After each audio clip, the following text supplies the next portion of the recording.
Speaker sir, सबसे पहले मैं आपका धन्यवाद करना चाहता हूं कि आपने मुझे लोकसभा में रीइंस्टेट किया।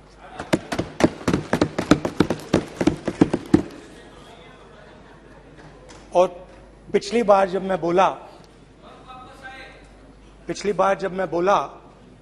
तो शायद मैंने आपको थोड़ा कष्ट भी पहुंचाया, क्योंकि मैंने इतनी जोरों से अदानी जी पे फोकस किया कि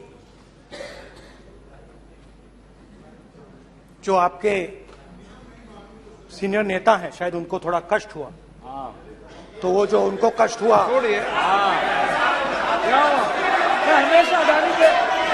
हमेशा अडानी पे अभी भी कष्ट हो रहा है। वो जो कष्ट हुआ, अभी भी कष्ट हो रहा है। विषय पे आइए, विषय पे। अभी भी कष्ट हो रहा है। ये देखिए, ये सारे ये नहीं मगर सुनिए ये है। तो वो जो कष्ट हुआ 1 2 3 4 5 उसका असर शायद आप पे भी थोड़ा हुआ। तो इसके लिए मैं आपसे माफी मांगता हूं, मगर मैंने सिर्फ सच्चाई रखी थी। मगर आज जो मेरे बीजेपी के मित्र हैं, आज आपको डरने की जरूरत नहीं है, डरो मत। क्योंकि आज जो मेरा भाषण है, डरो मत। और आप डरो मत।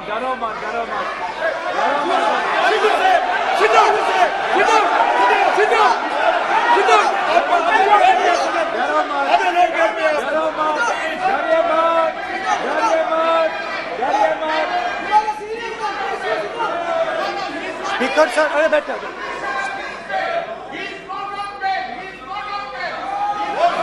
ब्रदर। तो आज कोई घबराने की जरूरत नहीं है। आज मैं अपना भाषण, मेन जो भाषण है वो अदानी जी पे नहीं बोलने जा रहा हूं। आप छोड़िए, तो आप रिलैक्स कर सकते हैं, आप शांत रह सकते हैं, क्योंकि मेरा भाषण आज दूसरी डायरेक्शन में जा रहा है।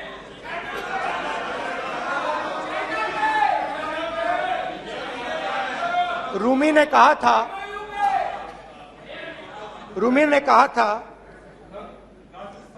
जो शब्द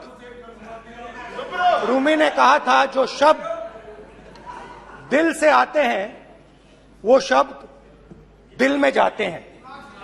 तो आज मैं दिमाग से नहीं बोलना चाह रहा हूं, मैं दिल से बोलना चाह रहा हूं।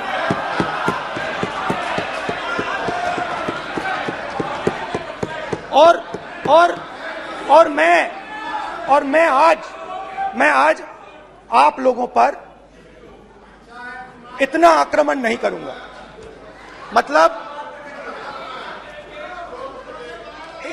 एक दो गोले जरूर मारूंगा, मगर इतना नहीं मारूंगा। तो आप रिलैक्स कर सकते हैं। डरिए मत।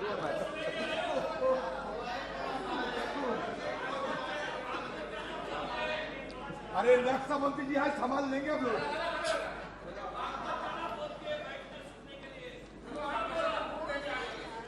पिछले साल 130 दिन के लिए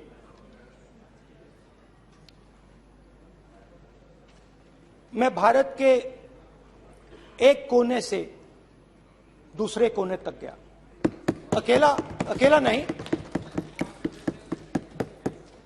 बहुत सारे लोगों के साथ।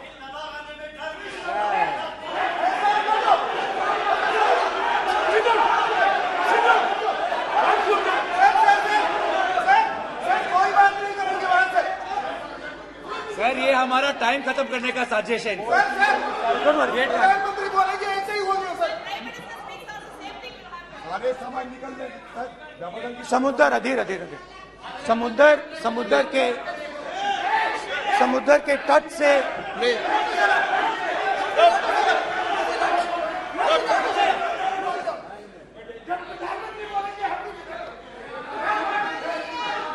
माननीय सदस्य प्लीज प्लीज ऐसे धमकाने का बात की मत बोलो यहाँ पे। यहाँ पे बोलिए, आप उधर भी हाँ बोलिए। प्लीज। मैं समुद्र के तट से कश्मीर की बर्फीली पहाड़ी तक चला। नहीं, लद्दाख को मैंने नहीं छोड़ा। यात्रा अभी खत्म नहीं हुई है, यात्रा जारी है और जरूर लद्दाख आएंगे, घबराइए मत। बहुत सारे लोगों ने मुझसे पूछा यात्रा के दौरान, यात्रा के बाद कि राहुल तुम क्यों चल रहे हो, क्या तुम्हारा लक्ष्य क्या है, कन्याकुमारी से कश्मीर तक क्यों जा रहे हो। और जब वो मुझसे पूछते थे, शुरुआत में मेरे मुंह से जवाब नहीं निकलता।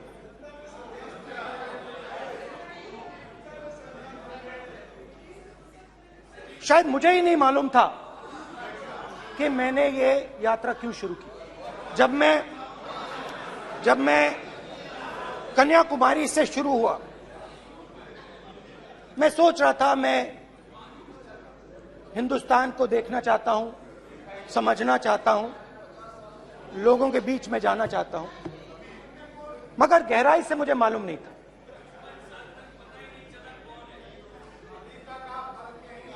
थोड़ी देर में मुझे बात समझ आने लगी।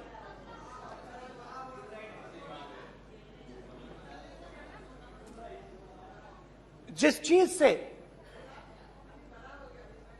मुझे प्यार था, जिस चीज के लिए मैं मरने को तैयार हूं, जिस चीज के लिए मैं मोदी जी की जेलों में जाने को तैयार हूं, जिस चीज के लिए मैंने 10 साल हर रोज गाली खाई, उस चीज को मैं समझना चाहता था। ये है क्या जिसने मेरे दिल को इतनी। भाई आप रनिंग कमेंट्री बंद करो, नहीं तो हम भी चालू करेंगे। सुनने का अपना धैर्य रखो। जिस चीज ने मेरे दिल को इतनी मजबूती से पकड़ रखा था, उसको मैं समझना चाहता। शुरुआत में जैसे मैंने शुरू किया,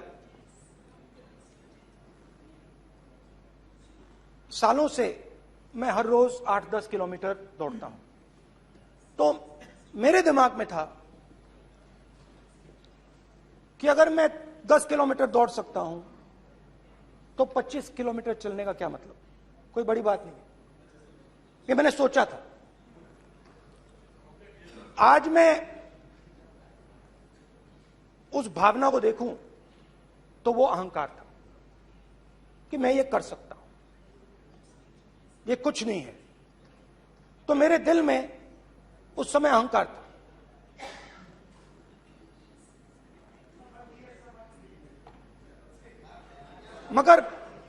मगर भारत अहंकार को एकदम मिटा देता है, 1 सेकंड में मिटा देता है। तो हुआ क्या, 2-3 दिन में मेरे घुटने में दर्द शुरू हो गया। पुरानी इंजरी थी और जबरदस्त दर्द। हर रोज मैं उठूं और मेरे घुटने में दर्द, हर कदम में दर्द। तो पहले 2-3 दिनों में जो अहंकार था, जो मतलब भेड़िया जो निकला था, वो चींटी बन गई एकदम।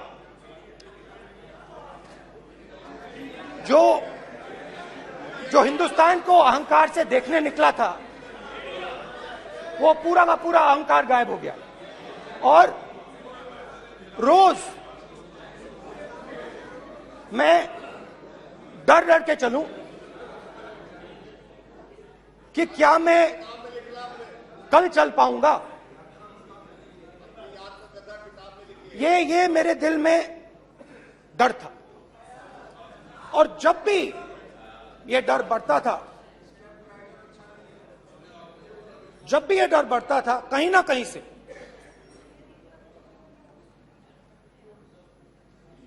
कोई ना कोई शक्ति मेरी मदद कर देती। एक दिन मैं सह नहीं पा रहा था, एक छोटी सी लड़की आती है, मुझे चिट्ठी दे देती।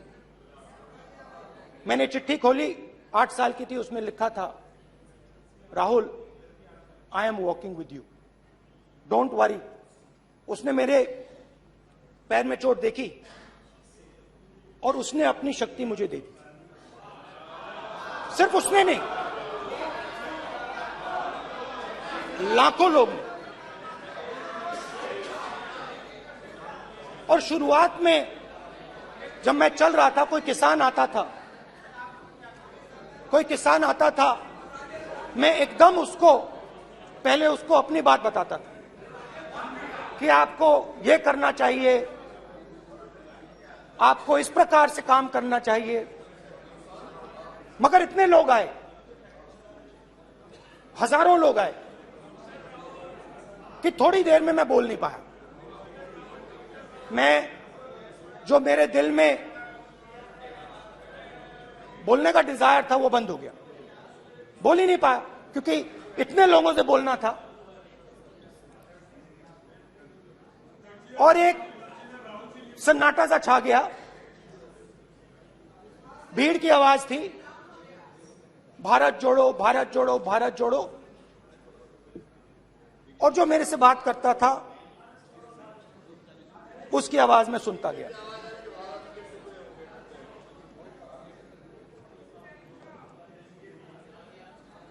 हर रोज सुबह 6 बजे से रात 7-8 बजे तक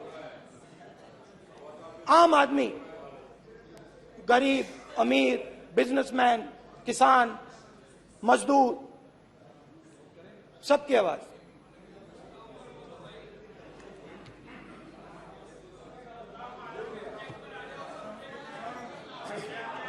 आ रहा हूं। आप कल से रुके, अब थोड़ा और रुक लो, 5-10 मिनट रुक जाओ। तो ये चलता गया, मैं बात सुनता गया। और फिर मेरे पास एक किसान आया, और किसान ने हाथ में रुई पकड़ी हुई थी, और उसने मुझे कहा, अध्यक्ष महोदय, उसने मुझे कहा, मेरी आंख में देखकर उसने मुझे अपना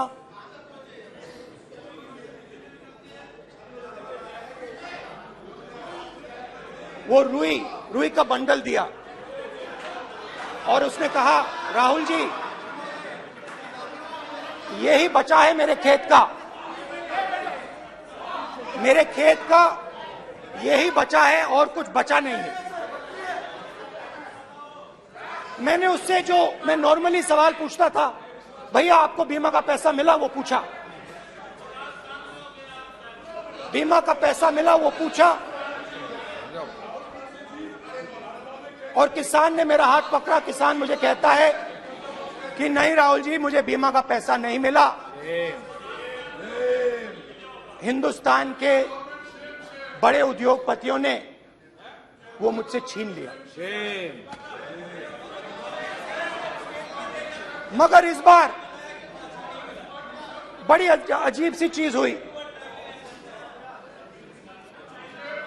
जब मैंने किसान को देखा और वो मुझसे बोल रहा था, तो जो उसके दिल में दर्द था वो मेरे दिल में आया। जो उसके आंखों में शर्म थी जब वो अपनी बीवी से बात करता था, वो शर्म मेरी आंखों में आई। जब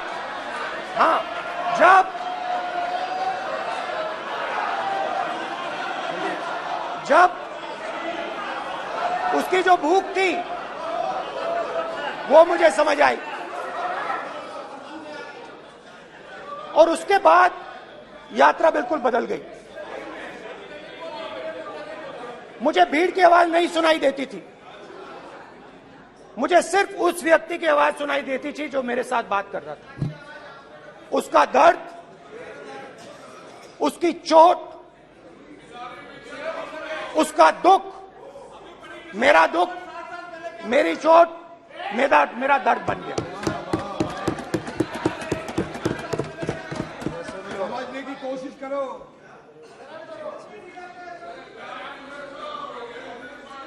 भाई और बहनों, लोग कहते हैं कि ये देश है, कोई कहता है ये अलग अलग भाषाएं हैं, कोई कहता है ये जमीन है, मिट्टी है, कोई कहता है ये धर्म है, ये सोना है, ये चांदी है। मगर भाइयों और बहनों, सच्चाई है कि ये देश एक आवाज है। ये देश सिर्फ एक आवाज है। ये देश, इस देश की लोगों की आवाज है। इस देश के लोगों का दर्द है, दुख है, कठिनाइयां हैं। और अगर हमें इस आवाज को सुनना है तो हमारे दिल में जो अहंकार है, हमारे जो डिजायर्स हैं, हमारे जो सपने हैं, हमारे जो सपने हैं, उनको हमें परे करना पड़ेगा। जब हम अपने सपनों को परे करते हैं तब हमें हिंदुस्तान की आवाज सुनाई देती है, तब तक हिंदुस्तान की आवाज हमें नहीं सुनाई देती। अब आप कहोगे ये बात मैंने नॉन कॉन्फिडेंस मोशन में क्यों रखी? इसका क्या मतलब है कि भारत एक आवाज है, भारत लोगों का दुख है, भारत लोगों का कष्ट है, मुश्किलें हैं। क्योंकि भाइयों और बहनों,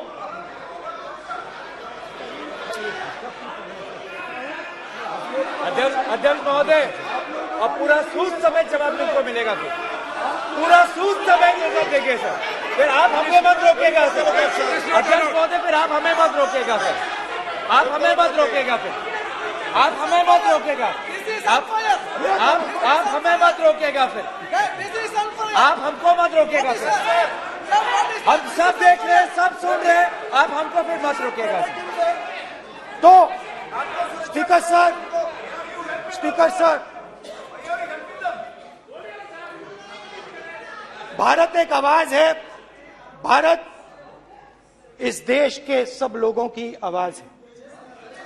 और अगर हम उस आवाज को सुनना चाहते हैं, हमें अहंकार को, नफरत को मिटाना पड़ेगा। स्पीकर सर, कुछ ही दिन पहले मैं मणिपुर गया।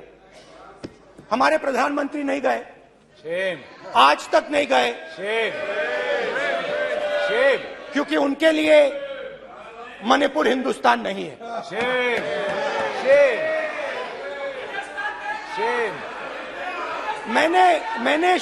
मैंने मणिपुर शब्द प्रयोग किया,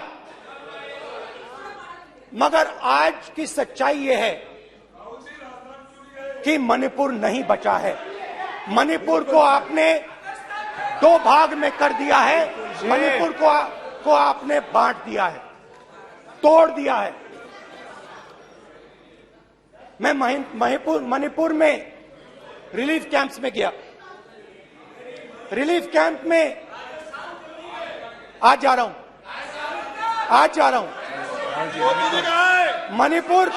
मणिपुर में रिलीफ कैंप में मैंने महिलाओं से बात की। ठीक है सर, अब हमको मत रोकिएगा। It's not fair. आप हमको मत रोकिएगा। You tolerate this all this. Sir, Don't allow this. पूरा टाइम No, देंगे sit down. पूरा टाइम देंगे। Yeah. Why you all this hooligan? कल देखेंगे, कल देखेंगे, कल देखेंगे। बात नहीं करेंगे सर, प्रधानमंत्री की बात नहीं करेंगे सर ऐसे।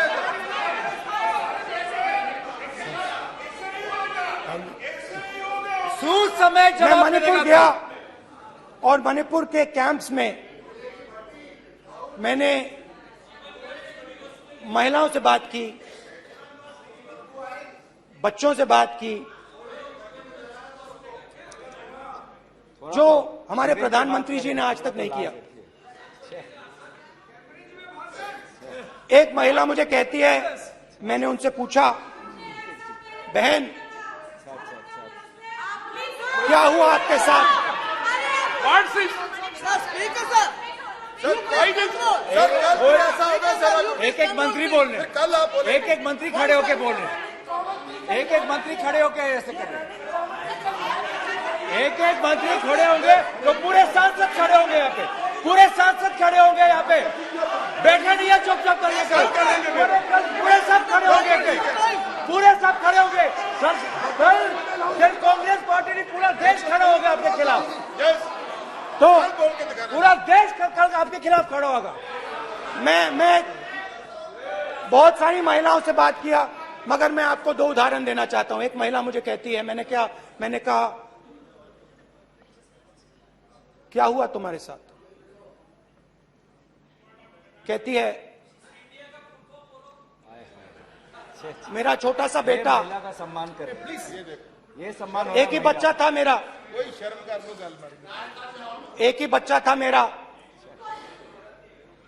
मेरे सामने, मेरे आंखों के सामने उसको गोली मारी है। मैं पूरी रात, आप सोचिए, आप अपने बेटे के बारे में, बेटों के बारे में सोचिए, मैं पूरी रात उसकी लाश के साथ लेटी रही। झूठ नहीं, झूठ आप बोलते हो, झूठ मैं नहीं बोलता हूं। मैं पूरी रात उसकी लाश के साथ लेटी रही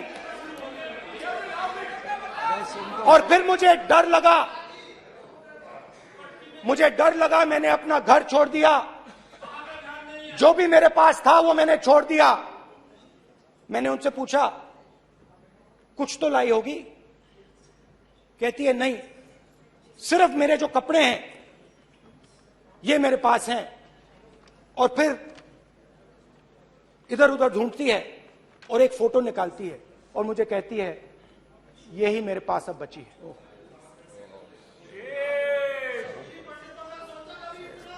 एक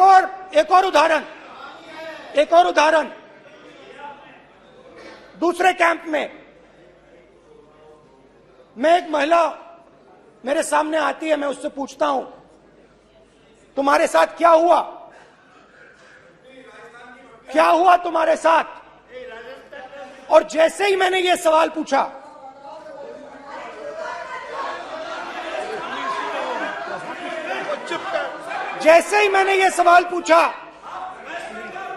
आप महिला का दर्द नहीं सुन सकते, महिला का दर्द नहीं सुन सकते, महिला का दर्द सुनने का आपका धैर्य नहीं है, महिला का दर्द नहीं सुन सकते, महिला का दर्द नहीं सुन सकते। जैसे ही मैंने उससे ये सवाल पूछा, बैठो, जैसे सर, प्लीज सर,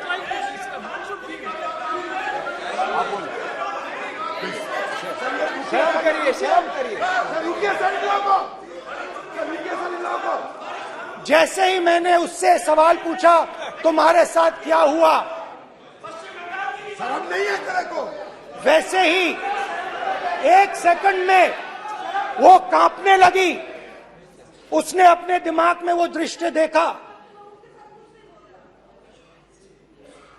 और वो बेहोश हो गई। मेरे सामने कांपती हुई बेहोश हो गई।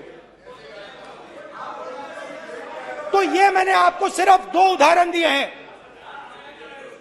स्पीकर सर, इन्होंने मणिपुर में हिंदुस्तान की हत्या की है, सिर्फ मणिपुर की नहीं, हिंदुस्तान की हत्या की है। इनकी राजनीति ने मणिपुर को नहीं, हिंदुस्तान को मणिपुर में मारा है।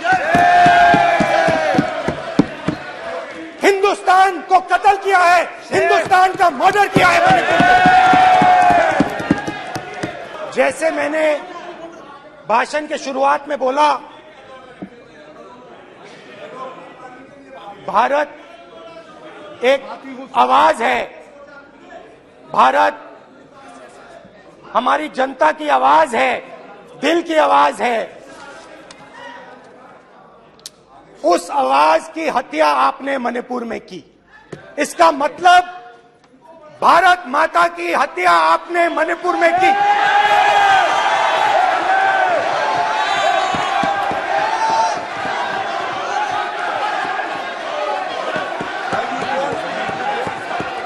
भारत माता को आपने मणिपुर के लोगों के मारा, आपने मणिपुर के लोगों को मारकर भारत की हत्या की है। आप देश द्रोही हो, आप देशभक्त नहीं हो, आप देश प्रेमी नहीं हो, आप देशद्रोही हो। आपने देश की हत्या मणिपुर में की। प्लीज प्लीज एक मिनट, प्लीज प्लीज बैठिए, प्लीज प्लीज बैठिए।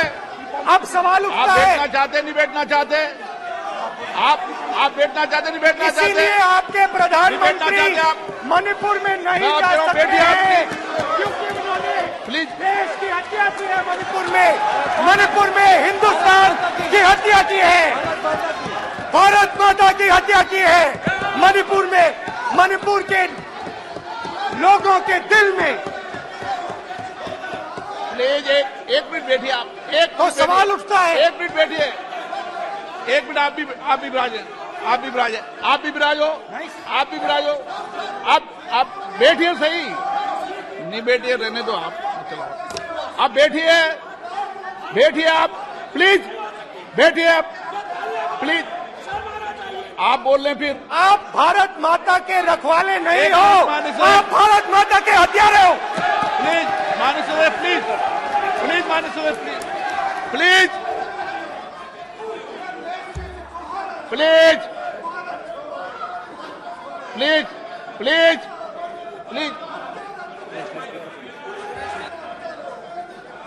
देखिए माननीय सदस्यगण, प्लीज प्लीज। माननीय सदस्यगण, भारत मां हमारी मां है, हमें सदन में बोलते समय संयम बरतना चाहिए। मेरा अपनी मां की हत्या की बात कर रहा हूं मैं, मणिपुर में अपनी मां की हत्या की बात कर रहा हूं मैं, आदर से बोल रहा हूं। आपने मेरी मां की हत्या की मणिपुर में। एक मेरी मां यहां बैठी है, दूसरी मां को आपने मणिपुर में मारा है।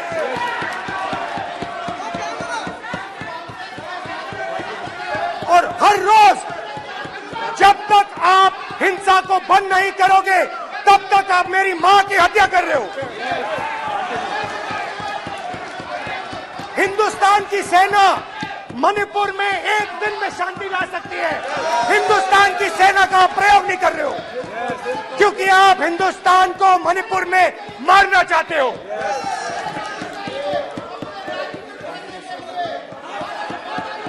तो अगर नरेंद्र मोदी जी हिंदुस्तान की आवाज नहीं सुनते हैं, अगर हिंदुस्तान के दिल की आवाज नहीं सुनते हैं, तो किसकी आवाज सुनते हैं? दो लोगों की आवाज सुनते हैं। प्लीज इसकी आवाज सुनते माननीय हैं, सदस्य, प्लीज माननीय सदस्य, इसकी आवाज सुनते हैं, माननीय सदस्य, और प्लीज। इसलिए सुनते हैं। नो एक गलत तरीका माननीय सदस्य, माननीय देख सदस्य, लीजिए आपका गलत तरीका है। अडानी जी के लिए मोदी जी ने क्या काम किया है। देख माननीय लीजिए, सदस्य, आप ये पहले आप और ये क्वेश्चन बाद लेने आए, में। गलत तरीका आपका। माननीय सदस्य, आपका गलत तरीका है। आप सीनियर सदस्य हैं, आप इस तरीके का व्यवहार सदन में मत करिए। आप बात करिए, लेकिन इस तरीके से क्वेश्चन लाना ये उचित नहीं है किसी तरीके से। रावण दो लोगों की सुनता था। रावण दो लोगों की सुनता था, मेघनाथ और कुंभकर्ण। वैसे ही नरेंद्र मोदी दो लोगों की सुनते हैं, अमित शाह और अडानी। भाई और बहनों, लंका को हनुमान ने नहीं जलाया था, लंका को रावण के अहंकार ने जलाया था। प्लीज माननीय सदस्य, आप संयमित बोले। आप ये सदन है, आप तरीके से बोलिए माननीय राम सदस्य। ने रावण को नहीं मारा था, रावण के अहंकार ने रावण को मारा था। आप पूरे देश में केरोसिन फेंक रहे हो, पूरे देश में आप केरोसिन फेंक रहे हो। आपने मणिपुर में केरोसिन फेंकी, आपने चिंगारी लगा दी। अब आप हरियाणा में कर रहे हो, पूरे देश को आप जलाने में लगे हो। आप पूरे देश में भारत माता की हत्या कर रहे हो। धन्यवाद स्पीकर।